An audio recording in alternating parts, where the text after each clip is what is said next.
मोहतरम शमशाद साहब, managing director business development Rex Remedies, यूनानी की एक बड़ी शख्सियत, मुतारफ़ शख्सियत, हम शुक्रगुज़ार हैं उनके कि तशरीफ़ लाए।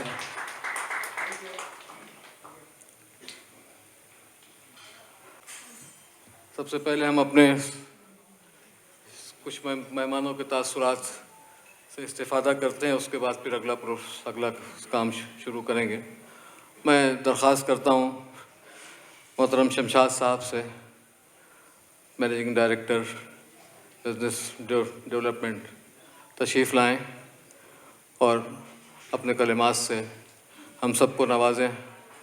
एक बार फिर आपकी आमद का शुक्रिया, आपका इस्तक़बाल है। अस्सलामु अलैकुम वरहमतुल्लाहि वबरकातुहू।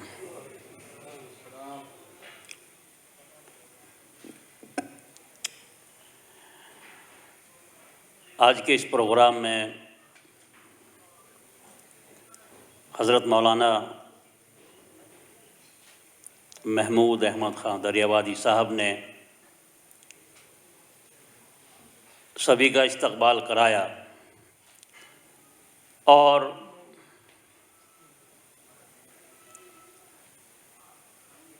जो नई नस्ल जिनको डायरेक्टर बनाया गया है और ज़िम्मेदारियाँ दी गई हैं, उन सब की हौसला अफजाई हज़रत ने की और आप हज़रात ने अपनी दुआओं के साथ उनकी हौसला अफजाई की।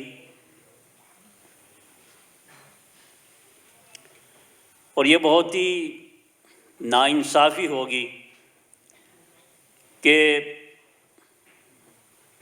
जिस शख्स ने बच्चों की हौसला अफजाई की और उनको एक एजाज़ बख्शा, और वो एजाज़ ऐसा कि जिसकी कोई कीमत नहीं है, तो अगर उस शख्स की गुलपोशी ना की जाए शुक्रिया के साथ, तो मैं समझता हूँ ये नाइंसाफ़ी है। नहीं, ज़रूरत, देखिए आपका मकाम इतना ऊंचा है कि आप इन चीज़ों से मुबर्रा हैं, लेकिन ये हमारा फ़र्ज़ है कि आपकी जो मोहब्बतें हैं रैक्स के तईं और इस जो नए डायरेक्टर्स हैं, इनको जो आपने अपनी दुआओं से नवाजा है, तो ये हमारा फ़र्ज़ है कि हम उसके लिए आपका शुक्रिया अदा करें और आपकी रैक्स रेमेडीज़ की तरफ से आपकी गुलपोशी की जाए। तो मैं दरख्वास्त करता हूं कि मेरे जो साथी हैं जनाब मुनीफ़ अख्तर उस्मानी साहब, जो मैनेजिंग डायरेक्टर हैं एचआर और एडमिनिस्ट्रेशन के, और जनाब मोहम्मद आरिफ साहब जो मैनेजिंग डायरेक्टर हैं फाइनेंस एंड अकाउंट्स के, और मैं आपका खादिम, हम तीनों मिलके कंपनी की तरफ से हज़रत की गुलपोशी करेंगे। मैं दरख्वास्त करता हूं कि हज़रत से वो थोड़ा सा ज़हमत फरमाएं और हमें इस कार खैर का मौका इनायत फरमाएं।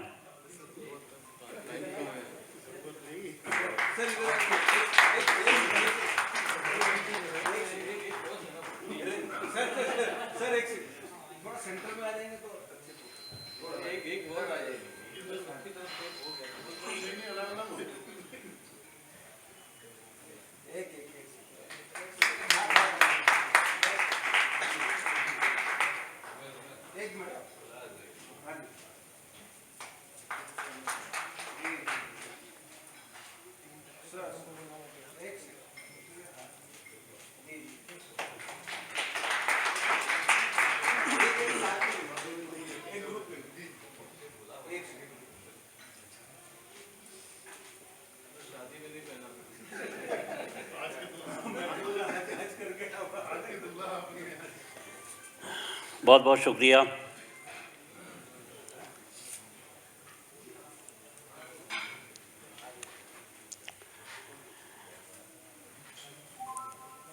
दरअसल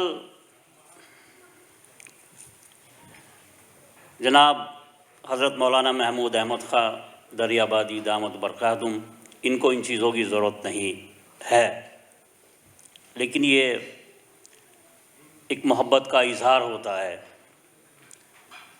जो हर वो शख्स कि जो दूसरे के काम को तस्लीम करता है, दूसरे के एहसान को मानता है, उसको ज़ाहिर करने का एक तरीक़ा होता है। अपनी मोहब्बत के इजहार का ये एक तरीक़ा है। बाकी हज़रत की शख्सियत तो आप सभी लोग जो है वाकिफ़ हैं कि वो शख्सियत हैं कि जिनको इन चीज़ों की ज़रूरत नहीं है। बहरहाल इस तरह के प्रोग्राम जब होते हैं तो मेरे एक साथी थे जनाब अमीरुद्दीन ख़ान साहब।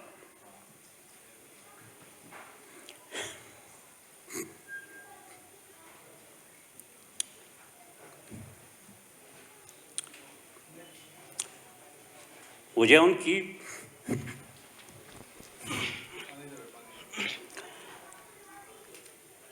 बहुत कमी महसूस होती है।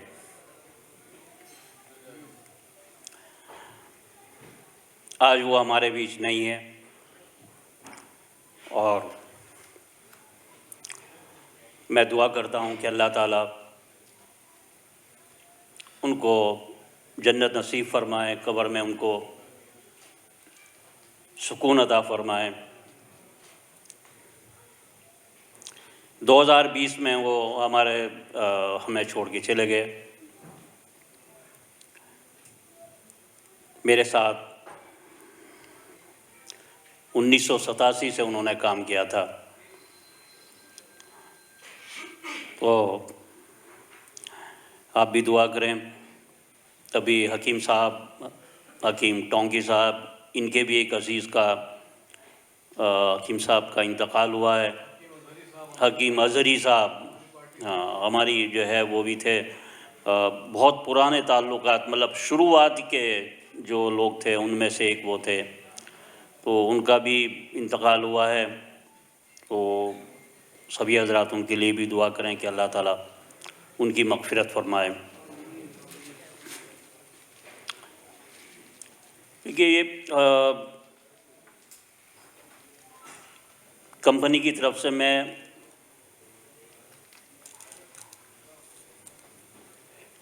तरफ से मैं आप सभी हज़रात का इस्तक़बाल करता हूँ। बहुत दिनों से यहाँ बम्बई के अंदर कोई प्रोग्राम नहीं हुआ था और हम यहाँ पर प्रोग्राम करने की प्लानिंग कर रहे थे पिछले तकरीबन 6 महीने से। लेकिन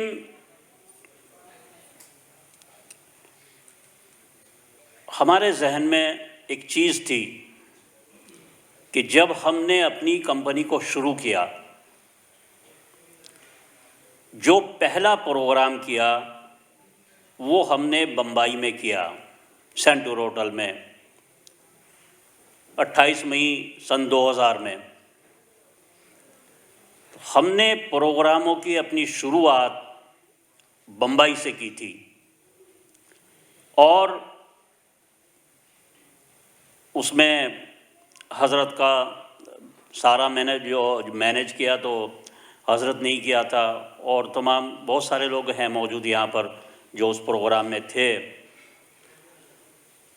तो हमने ये सोचा कि हम जो अपने बच्चों को डायरेक्टर बनाएंगे तो उस वक्त जो है हम अपने बच्चों की मौजूदगी में हम वहाँ पर दूसरा एक बड़ा प्रोग्राम बम्बई से ही हम शुरू करेंगे।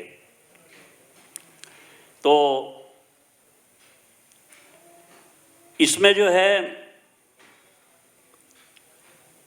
तमाम चीज़ों को देखते हुए हमने एक बहाना ढूंढा, एक स्कीम निकाली और उसके नतीजे में आज हम सब लोग यहाँ पर जमा हैं। रैक्स रेमेडीज़ लिमिटेड के जो पुराने 4 डायरेक्टर हैं, उनके जो बच्चे हैं, हर डायरेक्टर के 2-2 बच्चों को कंपनी ने नए डायरेक्टर बनाया है। और उनके सफ़र का आगाज़ हम बम्बई से ही करना चाहते थे। तो आज जो है इन बच्चों को भी ये चीज़ समझनी चाहिए कि वो एक ऐसी जगह पर हैं जहाँ से सफ़र का आगाज़ उनके बड़ों ने किया था। और इन बच्चों को आप सभी हजरात से दुआएं लेनी चाहिए और आपसे सीखना चाहिए, जैसे हमने आपके ताउन से, आपकी मोहब्बतों से और दुआओं से और आपसे सीखकर हमने कंपनी रैक्स रेमेडीज़ की खिदमत की और अल्हम्दुलिल्लाह आज रैक्स रेमेडीज़ लिमिटेड उसका हिंदुस्तान के अंदर और हिंदुस्तान के बाहर भी एक अपना मकाम है। 1995 में जब कंपनी हमने शुरू की थी और अब तक मुख्तलिफ़ मराहिल से गुज़रते हुए कंपनी ने बहुत सारे नशे व अफराज से गुज़री, बहुत सारे नए लोग हमसे जुड़े और पुराने लोग कुछ गए भी, लेकिन जाने वालों की कमी जो नए लोग आए उन्होंने पूरी की। और अल्हम्दुलिल्लाह कि कंपनी अपनी रफ्तार से चलती रही और आज भी मुस्तहकम हर फील्ड के अंदर और पहले से ज़्यादा हर कदम कंपनी का एक स्ट्रॉन्ग होता है, वो उसको एक ताकत बख्शता है। तो ये सारी चीज़ें बहरहाल उतना वक्त नहीं है कि भाई बहुत सारी चीज़ों पर रोशनी डाली जाए और ये प्रोग्राम उस तरह का है भी नहीं। ये प्रोग्राम तो इनामात तक़सीम करने का है और जिन लोगों ने कूपन लिए हुए हैं तो जाहिर सी बात है कि वो मुंतज़िर रहते हैं और अगर कोई ज़्यादा बोले तो कुड़ते भी रहते हैं। लेकिन देखिए, अभी हज़रत ने एक बात की वो की थी यहाँ पे कि हमने बैरून मुल्क और मुल्क के अंदर यूनानी की खिदमत के लिए जो भी किया, तो इसमें कोई दो राय नहीं है। मतलब ये मैं चैलेंज के साथ कहता हूँ कि जो काम यूनानी की तरक्की के लिए जो रैक्स ने किए, उन कामों में कामयाबी मिली हो या ना मिली हो ये एक अलग मैटर है, लेकिन जो कोशिशें और जो खर्च रैक्स रेमेडीज़ लिमिटेड ने यूनानी की तरक्की के लिए और यूनानी को मुतारिफ़ कराने के लिए पूरी दुनिया में जो रैक्स रेमेडीज़ लिमिटेड ने किया है, वो किसी कंपनी ने नहीं किया। और मुझे नहीं लगता कि कोई कंपनी आगे भी उस तरह के इक़दामात और उस तरह की कोशिशें कर पाएगी। जिस वक्त सेंटूर होटल में ये प्रोग्राम हुआ था यूनानी का, तो यूनानी में किसी हकीम, किसी वैद्य या किसी स्टॉकिस्ट को, किसी दुकानदार को जो यूनानी की खिदमत कर रहा है, उसके काम को तस्लीम करने का कोई कंसेप्ट जो है मैन्युफैक्चरर के बीच में नहीं था, कोई कंसेप्ट नहीं था। जो कंपनी काम कर रही थी वो हकीमों को, वेदों को और दुकानदारों को ये समझते थे कि ये तो उसका फ़र्ज़ है और हमारा उसके ऊपर कर्ज़ है कि हम उसको दवा बना के दे रहे हैं। अगर हम बना के ना दें तो ये इमाम जश्ता लेके दवाएं कूटता हुआ होता। तो ये थिंकिंग थी जिसको रैक्स रेमेडीज़ लिमिटेड ने तोड़ा और वो काम किए कि जो मील का पत्थर साबित हुए। आज दूसरे मैन्युफैक्चरर उन राहों पर चल रहे हैं, उस रोड के ऊपर चल रहे हैं जिस रोड को और जो road map Rex Remedies limited ने बनाया था। सन 2000 से पहले यूनानी की तारीख में किसी मैन्युफैक्चरर ने किसी 5 स्टार होटल में किसी को, किसी हकीम का, किसी वैद्य का कोई एजाज़ नहीं किया था। और हमने जो वो प्रोग्राम किया उसमें मारुति वैन और बाइक, ये फ्रिज, ये सारी चीज़ें उसमें तकसीम की गई। और मुझे याद है उनकी रईस भाई की, अल्लाह बख्शे, मेडिसिन एंड परफ्यूमरी स्टोर, उनको बाइक मिली थी। तो इन चीज़ों को, ये चीज़ें वो हैं कि जिनको आज लोग फॉलो कर रहे हैं। हमने यूनानी के लिए, जैसे हज़रत ने जिक्र किया, बैरून मुल्क में जो गल्फ़ कंट्रीज़ है वहाँ हमने बहुत मेहनत की और होटल बुर्जुल अरब, यहाँ जितने लोग बैठे हैं उनमें से सभी ने होटल बुर्जुल अरब दुबई का मशहूर और पूरी दुनिया का एक वो मशहूर होटल है कि जहाँ पर आदमी जाके चाय पीने के लिए, पीना अपनी शान और फ़ख्र समझता है। रैक्स रेमेडीज़ लिमिटेड ने दुबई के होटल बुर्जुल अरब के अंदर जाके यूनानी के फ़रोग़ के लिए वहाँ पर कॉन्फ्रेंस की और यहाँ से, हिंदुस्तान से 75 लोगों को लेकर होटल बुर्जुल अरब में कॉन्फ्रेंस की। और ये सारी चीज़ ऑन रिकॉर्ड हैं, ये कोई ऐसा नहीं है कि मैं हवाई छोड़ रहा हूँ, सारा ऑन रिकॉर्ड है। उसकी वीडियो, उसके फ़ोटोग्राफ्स आज भी मौजूद हैं। वहाँ पर जो गवर्नमेंट ऑफ दुबई के जो ऑफिसर्स थे हेल्थ के, जो हेल्थ से रिलेटेड, उनको हमने मदऊ किया और उनको अपना स्टेज शेयर कराया। उसमें कुछ हॉस्पिटल्स के इंडस्ट्रीज भी थे और उनको हमने ये समझाया कि ये सिस्टम है जो आपके यहाँ से चला था, अब आपके यहाँ ख़त्म हो गया है, हमारे यहाँ ज़िंदा है, हम इस पे काम कर रहे हैं, आप इसको अपने यहाँ ज़िंदा करो। तो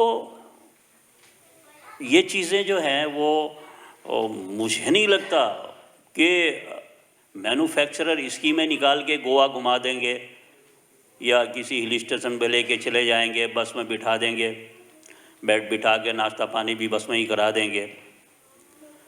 तो लेकिन इंटरनेशनल लेवल पर अपनी बात को रखने की हिम्मत नहीं है। हिम्मत क्या नहीं है, बल्कि वो कोशिश ही नहीं करते। कर सकते हैं, हमसे बड़े बड़े जो है यहाँ पे मैन्युफैक्चरर मौजूद हैं, हम इस बात को, हमें कोई कहने में इसमें शर्म नहीं है। लेकिन वो कर नहीं पाते।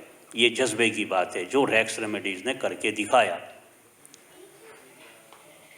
और सिंगापुर, मलेशिया और दुनिया, हमारे एक मैनेजर थे जो अब नहीं हैं, मेरे ख़्याल से 70-72 मुल्कों में जाके उन्होंने स्टॉल लगाए। अब वो यूनानी के फ़रोग़ के लिए ही सारी चीज़ें हो रही थी।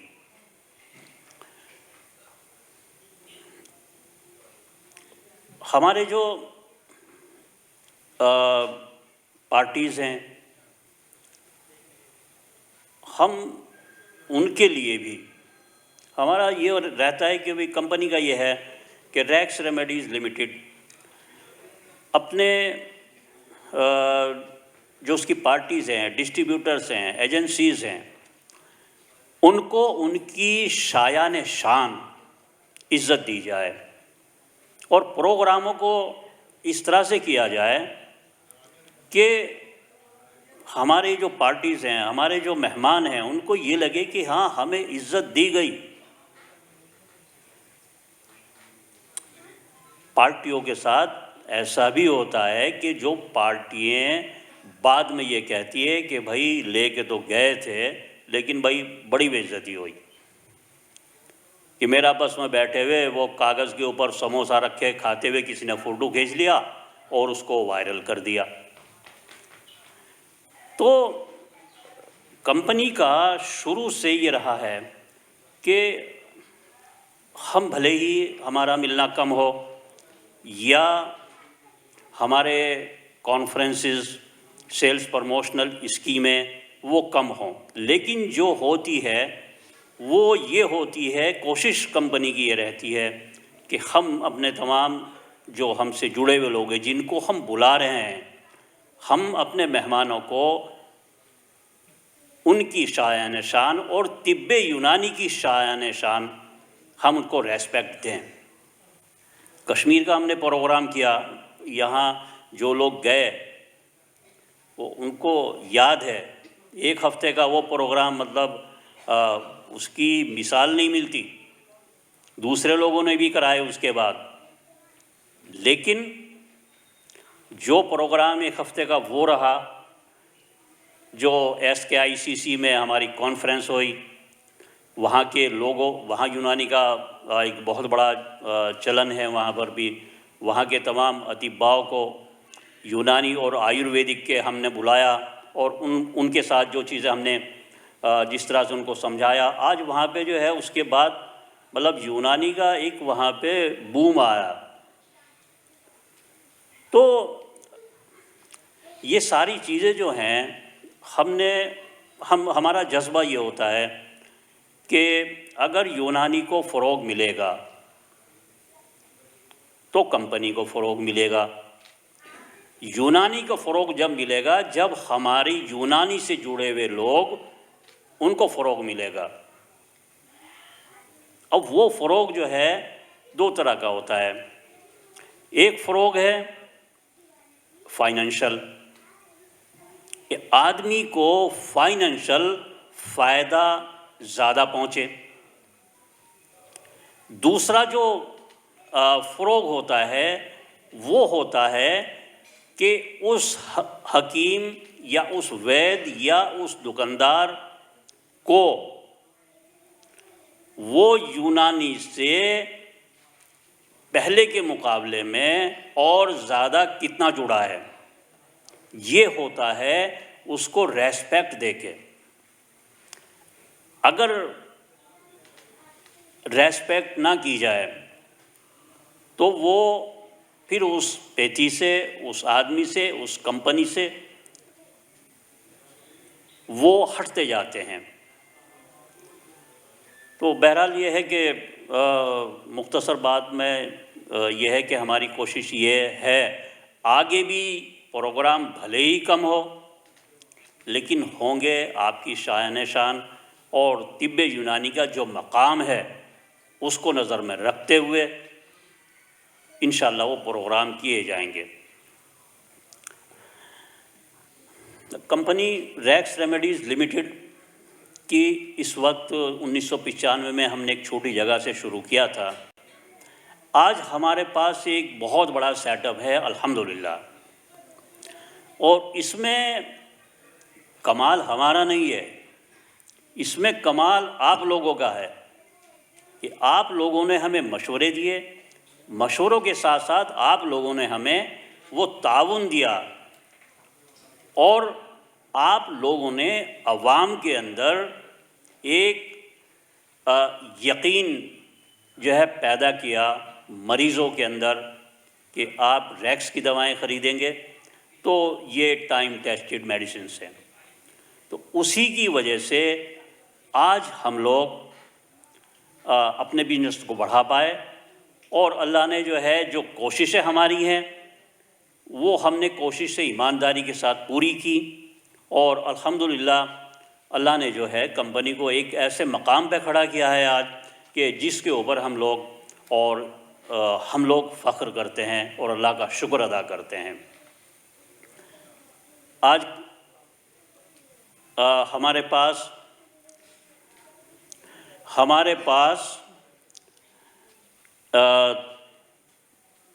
एक फैक्ट्री है A51, दूसरी फैक्ट्री है A52, तीसरी फैक्ट्री है A64। ये मैं नंबर गिना रहा हूँ आपको, कंपनी के नंबर A64 है।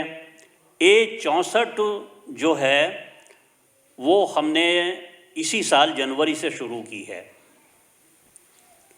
अभी हमने इस महीने से एक चौथी यूनिट हमने चालू की है, जहाँ से हम सिर्फ यूपी की पार्टीज़ को माल सप्लाई कर रहे हैं। वहाँ हम यूपी के लिए उतनी मार्केट हमने जो मार्केट की डिमांड है वहाँ पर हमने 2 महीने का स्टॉक करके, ताकि मार्केट में हमारी अद्वियात फौरी तौर पर मिलें और मरीज़ उससे मुस्तफ़ीद हो सके।